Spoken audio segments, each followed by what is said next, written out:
A very good morning to my dear students. How are you all? Today I am going to explain you chapter 15, that is international organizations. अंतर्राष्ट्रीय संस्थाओं के बारे में बात करेंगे. क्या होती हैं अंतर्राष्ट्रीय संस्थाएं? Governments of countries create associations to increase cooperation between them. अलग अलग देशों की जो गवर्नमेंट्स हैं उन्होंने कुछ एसोसिएशंस, कुछ संस्थाएं बनाई हैं ताकि उनके बीच में कोऑपरेशन, सहयोग बढ़ सके, इंक्रीज़ हो सके. The oldest such organization dates back to 1815. और इस तरह की जो सबसे पहली ऑर्गेनाइजेशन की बात अगर हम करें तो वो 1815 में 1815 में बनाई गई थी और इसका नाम था central commission for navigation. Central commission for navigation. और नेविगेशन होता है रास्ता बताना. तो ये सेंट्रल कमीशन फॉर नेविगेशन नाम की संस्था थी. और ये क्यों बनाई गई थी? क्योंकि राइन जो कि यूरोप की एक सबसे बड़ी नदियों में से एक है और ये स्विट्ज़रलैंड से निकलती है. तो ये काफ़ी बड़ी नदी थी और इसके ऊपर आने जाने वाले जो शिप्स हैं उनको रास्ता बताने के लिए, रास्ता दिखाने के लिए ये कमीशन बनाया गया था. तो ये सबसे पहली इंटरनेशनल ऑर्गेनाइजेशन के रूप में याद की जाती है. Now what we have to do in this exercise. हमें इस एक्सरसाइज में करना ये है कि हमारे पास there are 10 logos in total. आप देख सकते हैं 5 and 5 दोनों तरफ पिक्चर्स दी हुई हैं. ये हैं लोगोज होते हैं ट्रेडमार्क, कुछ जो पिक्चर्स होती हैं. और इनके बारे में कुछ डिस्क्रिप्शन भी दिया हुआ है यहाँ पर. तो हमें इस डिस्क्रिप्शन को पढ़ना है और इन पिक्चर्स के साथ मैच करना है. तो फर्स्ट है फॉर्म्ड इन 1967. ये 1967 में बनाया गया था इसको. और इसके जो मेंबर्स हैं उसमें इंडोनेशिया, मलेशिया, सिंगापुर और थाईलैंड शामिल हैं. तो इसको हम मैच करेंगे. This is number 8. नंबर 8 के साथ हम ए को मैच करेंगे. ठीक है. Now next is a group of world's 7 leading industrial countries. दुनिया के सबसे बड़े 7 औद्योगिक देशों का एक समूह है ये. ठीक है. और इसको हम मैच करेंगे नंबर 7 के साथ जिसका नाम है G7. G7. ठीक है. Now come to number 3. Number 3 is a military alliance headquartered at Brussels, Belgium.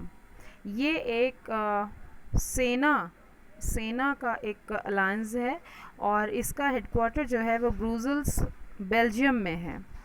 और इसको हम मैच करेंगे नंबर 1 के साथ. नंबर 1 यहाँ है और इसको हम सी के साथ मैच कर रहे हैं. This is number 1. ठीक है. नाम है इसका NATO. And D, an association of countries that export petroleum headquartered eight Vienna. कुछ देशों का ऐसा एसोसिएशन है ये जो पेट्रोलियम को एक्सपोर्ट किया करता है और इसका हेडक्वार्टर जो है वो वियना में है. एक्सपोर्ट होता है बाहर भेजना, चीज़ों को सेल करना. इंपोर्ट होता है मंगाना. तो इसको हम मैच करेंगे विद नंबर 4. इसके साथ मैच करेंगे डी को. ठीक है. तो नाम क्या है इसका?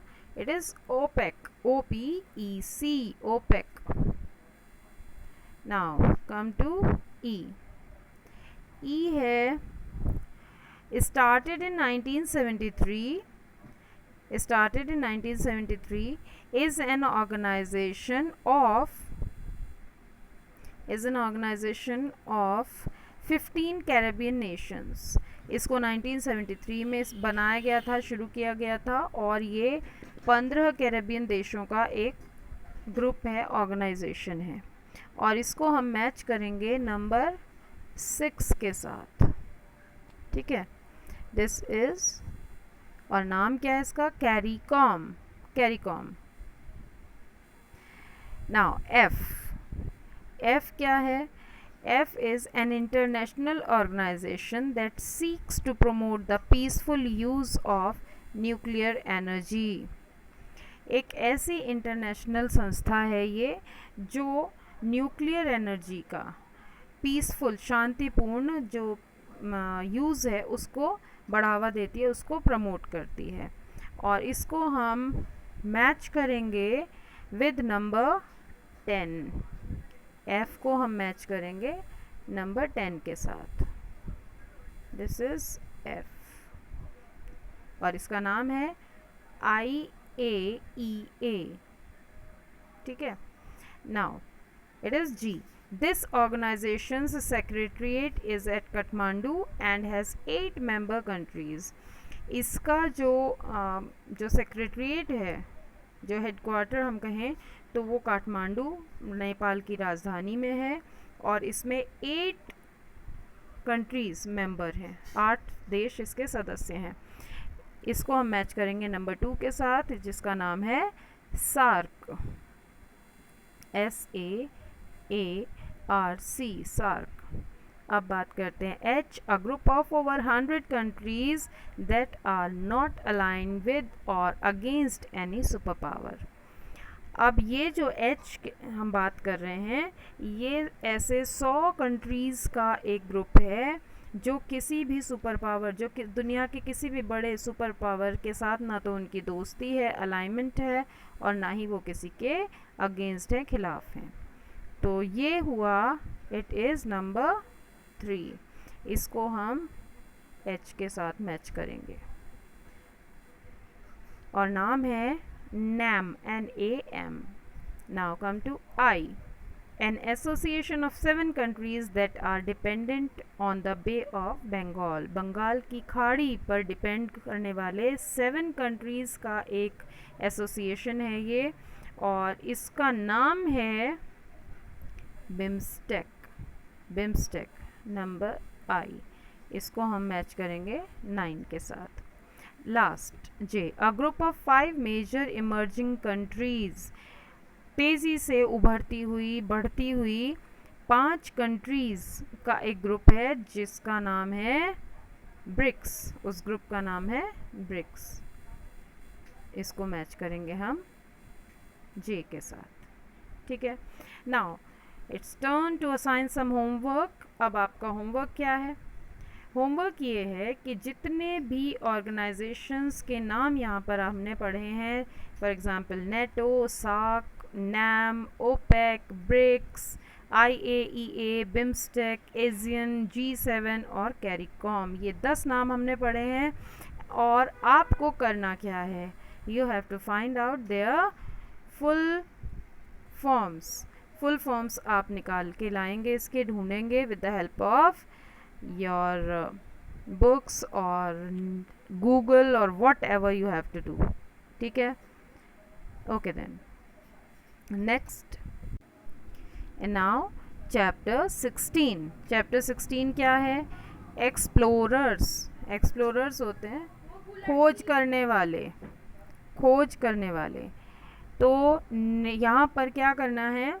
Names of some famous explorers are given below. यहाँ पर कुछ फेमस एक्सप्लोरर्स के नाम दिए हुए हैं, क्लियर।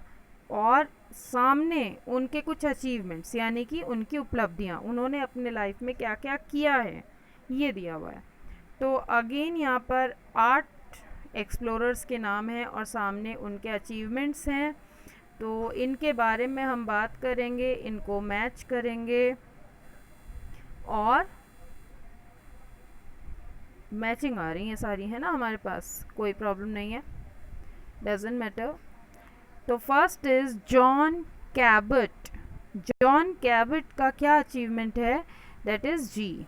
इनको हम G के साथ मैच करेंगे। क्या किया था? He discovered the mainland of North America, probably the Labrador coast.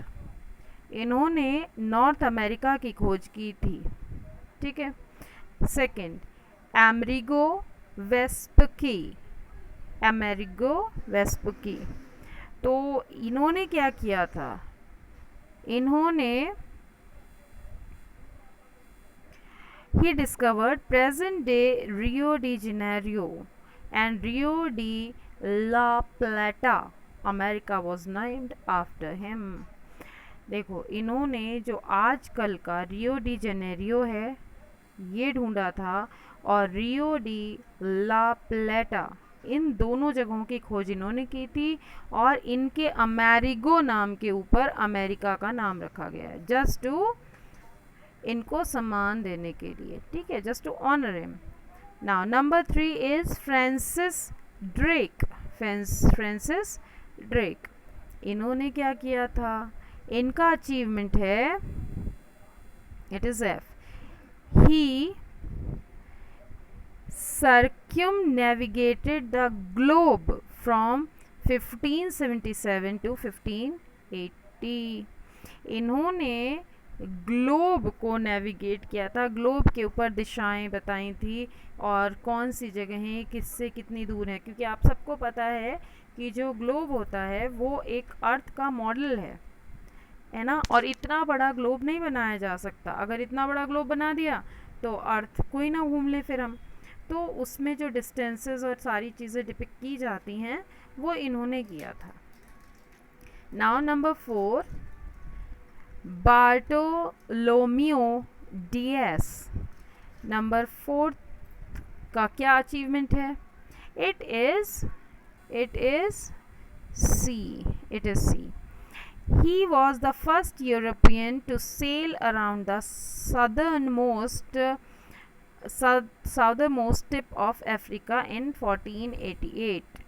ये जो थे ये पहले यूरोपियन थे जो सेल करके, मीन्स पानी के रास्ते से, समुद्र के रास्ते से ये शिप के थ्रू गए थे और अफ्रीका के सदर्न मोस्ट टिप तक गए थे ये. और ये काम उन्होंने तब किया था 1488 में, जब बहुत सारी फैसिलिटीज़ हमारे पास नहीं थी, ठीक है. नाउ नंबर 5,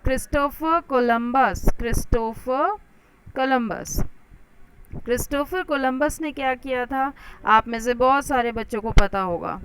ये an Italian explorer who completed 4 voyages across the Atlantic Ocean. ये एक इटालियन खोजकर्ता थे और इन्होंने 4 समुद्री यात्राएं की थी पूरे अटलांटिक ओशन के आर पार. 4 समुद्री यात्राएं, वॉयजेस, ठीक है. अब बात करते हैं वास्को डी गामा. इनके बारे में भी आपने ज़रूर सुना होगा, और ये थे, इन्होंने किया था ये, he was the first European to reach India by sea. ये पहले यूरोपियन थे जो इंडिया पहुँचे थे समुद्र के रास्ते से, ठीक है.